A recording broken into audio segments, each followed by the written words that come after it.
here the day before the Cleveland Asian Festival, and there's a connection here to another Cleveland, Mississippi. We're here with filmmakers, performing artists, producers, songwriters, just about everything creative, Larissa and Baldwin Chu. And we know about Cleveland, Ohio here. We're here for the Cleveland Asian Festival, obviously. But there's other Clevelands around, and you have a film called Finding Cleveland. Tell us what that's all about. So Finding Cleveland is a documentary film, a short film about our discovery of the early Chinese in Cleveland, Mississippi. So we basically found my grandfather and great-grandfather buried there a few years ago, and that just opened up a whole discovery about a lot of Chinese people living in the Mississippi Delta during segregation, during the Chinese Exclusion Act, living in the black community, and just living under those same conditions. And so our documentary film takes us on this journey where we get to bring you along with us on this 2-day adventure on discovering who we are and where we came from. Now, it would be a surprise to many of us, especially up here in the north, that there was an Asian or Chinese community in Mississippi, in the Deep South. Was that a surprise to you, and it's just something we didn't know about here? Well, I think it was a shock to me growing up in California. I would literally thought when I went to Cleveland, Mississippi, I'd find 2 Chinese people buried there, which were Baldwin only one's grandparents, great-grandfather and great-grandfather. And instead there's generations upon generations, thousands of Chinese that had lived there and were an integral part of the community. They operated grocery stores among the black neighborhoods. And remember, this is during segregation, so they played an important role because a lot of white store owners wouldn't sell groceries to the black community, and they were also subject to the same segregated and Jim Crow laws. And so this was a fascinating part of history that we don't get to learn in our textbooks. I don't think the history books or the normal history classes teach about the Chinese Exclusion Act, and that's news to many people. We know about the Civil Rights Movement and with African Americans and some other groups, but we don't know about the Chinese Exclusion Act. What was that? The Chinese Exclusion Act of 1882 is the first and only act of Congress that actually targeted a group racially for restrictions regarding immigration. And in some ways, people don't know this, it's actually the beginning of our restrictive immigration system that we know today.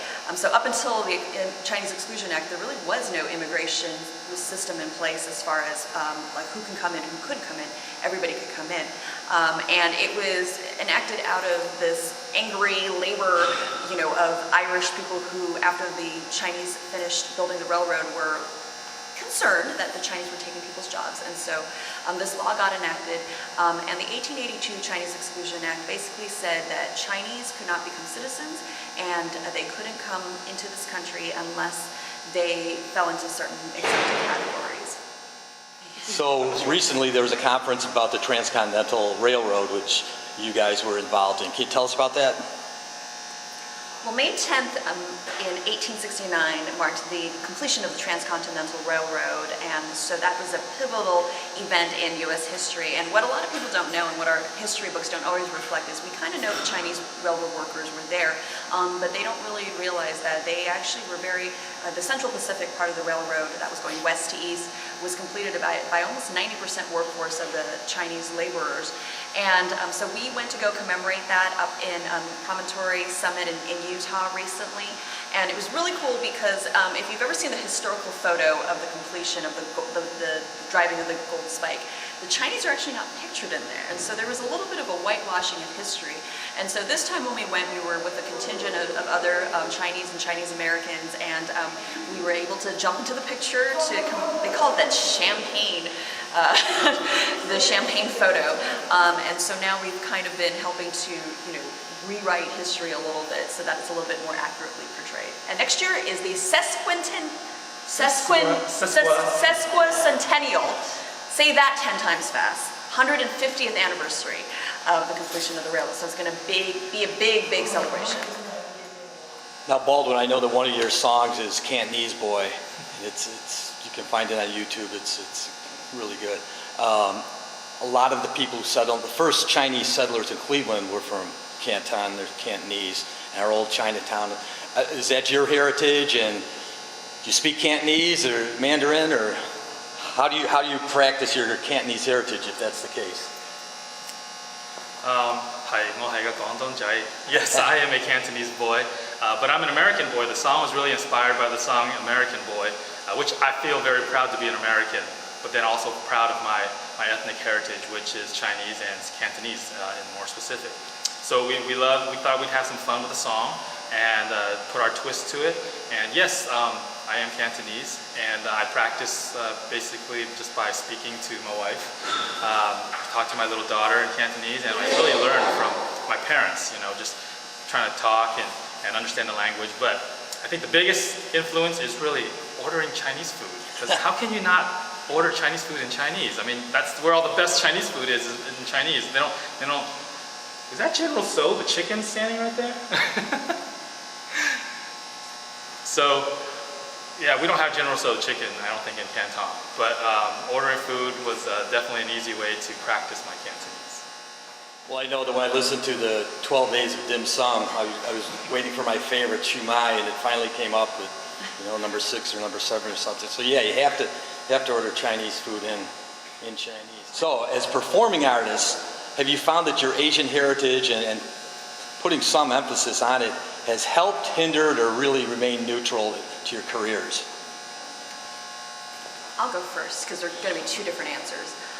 For myself personally, I don't necessarily label my music as, say, Asian pop or Asian American pop, because pretty much I'm an artist that does pop, R&B, you know, dance music that happens to be Asian. When I do collaborate with Only One and we get to do fun songs like Cantonese Boy, I get to celebrate my heritage a little bit more. But certainly, as far as themes in my music, every once in a while I'll write music that is very empowering and kind of comes in my experience of people maybe underestimating me because I'm an Asian American. More importantly, what I really want people to know is that I think every once in a while, like, people will judge us just by our face or the cover of my album. And I've no kidding, I've had people who look at my album cover and said, like, oh, she does K-pop? Which, you know, again, is a very ignorant statement because, one, I'm not Korean American, not that there's anything wrong with that, or even Korean. I'm Chinese American, and I don't sing in Korean, I sing in English. I write music in English, and I do music that you would hear on the radio.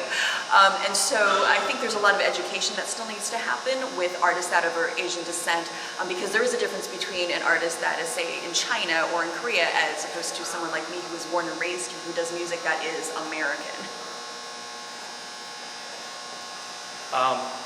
For me, being Asian American or Chinese American, I guess in the music industry, it's both hurt and helped. You know, in the early days, I was doing everything from an American point of view, not really realizing that people actually saw me by the way I looked. So they would always say, oh, well, you know, you're the only one that's Chinese and you're rapping. You're the only one that's like Chinese and rapping in Chinese and English. Or you're the only one that is trying to be positive with your lyrics. And you're the only one that's not black. Or you're the only one going to college. The name Only One came from the fact that I wanted to say, hey, though I'm only one person, I haven't lost to the pressures of the world, but I've won because I didn't want those negative stereotypes or any stereotypes to define who I am and to tell me that I can't do this. So in that sense, in the early days, yes, my ethnic heritage did kind of hurt my career. But I think as we continue to move forward and embrace my identity, I think my music was able to capture a different audience that maybe earlier would not have accepted me, but now Asian Americans sense like, hey, you know, he's speaking our language, he's speaking our voice, he represents us. So I think in that sense it's helped me. And so now I guess we're at a point where I'm hoping we can embrace, you know, both cultures can embrace us. You know, the typical traditional American view, or maybe now with the Asian American view, and hopefully even with the ethnically first generation Chinese, they can come over and say like, hey, this is what it means to be American. We can come from all over the place, all over any country in the world, and we can still come to this country and be American. And this is what it all looks like together. So that's where I hope our music is going in the future as well. We're speaking with Larissa Lam and Baldwin Chu, also known as Only One. They're here in Cleveland, Ohio for the Cleveland Asian Festival. But people are going to be interested in Finding Cleveland, your documentary. Where can they get more information and maybe see the film or a trailer or something? Well, you can find out more about Finding Cleveland at findingcleveland.com. You can watch the trailer there. We're currently also making a second documentary that is a longer expansion of, we all like to call it a prequel and a sequel to Finding Cleveland, that really uncovers much more about the history of not just Only One's family, but also the history of the Chinese immigrants here in this country. And there's currently a crowdfunding campaign you can check out on the website as well. And there's a list of screenings. We are traveling over the country. We're taking a little bit of break during the summer, but we'll be back doing a fall tour with Finding Cleveland, and we hope to see you at one of those. You can also follow us on social media. We have our Twitter handle @FindCleveland, as well as Instagram and Facebook @FindingCleveland.